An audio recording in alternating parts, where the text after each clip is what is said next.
hard to breathe, but that's alright. Hush. Answer your copyright questions. Today's topic is fair use.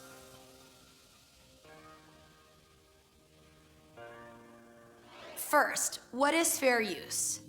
Fair use allows you to reuse copyright-protected material under certain circumstances without getting permission from the copyright owner. Fair use is an exception to copyright law and is not determined by YouTube.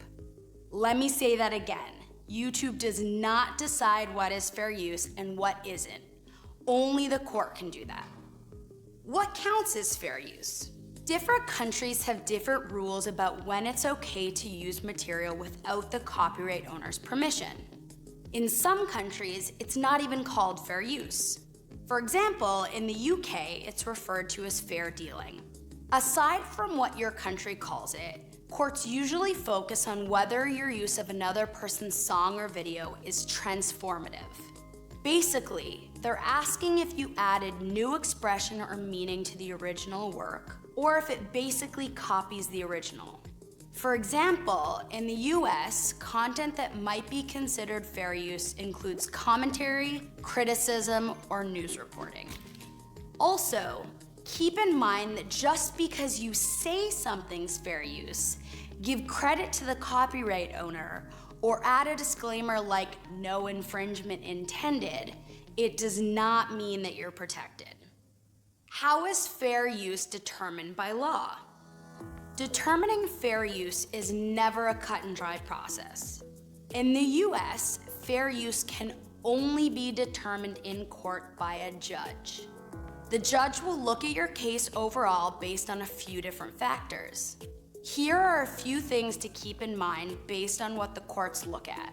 You're less likely to qualify for fair use if your video merely copies someone else's and adds nothing else, if you're trying to monetize your video, if you're using fictional copyrighted material rather than factual material, if you borrowed a large amount of material rather than a small portion, if the main focus of your video is the copyright protected material, or if your use of the material harms the copyright owner's ability to profit from their original work.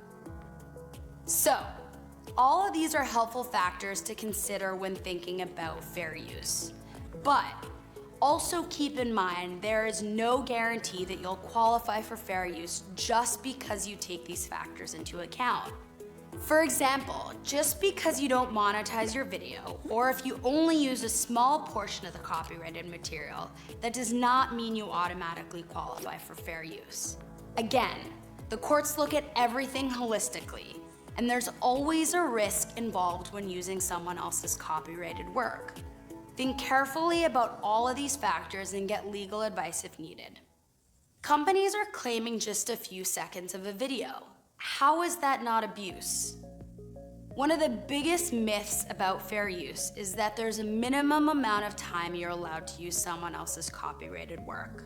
But despite what some people may think, there is no duration which you can use someone else's content that is automatically protected under fair use.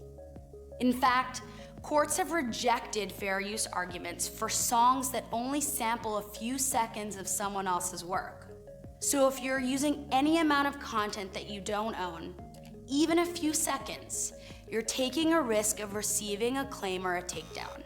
You have the right to argue fair use, but only courts, not YouTube, can ultimately decide whether the use of someone else's content is protected under fair use. Because of this, our approach has been to empower creators to remove claimed content whenever possible if they feel that it isn't adding significant value to their video. That's why we've built tools to help you easily identify the content being claimed in your video and remove or swap out claimed music with copyright-safe tracks from the free YouTube audio library. We're also now requiring claimants to add timestamps to these claims so you know exactly which piece of your video is being claimed. We've also updated our editing tools so that when you remove the content manually claimed in your video, the claim is automatically released. restoring monetization to your video if you were previously monetizing. Why does my content, which is clearly fair use, keep getting claimed by Content ID? Automated systems like Content ID can't determine fair use, which is a subjective, case-by-case decision that can only be made by a court.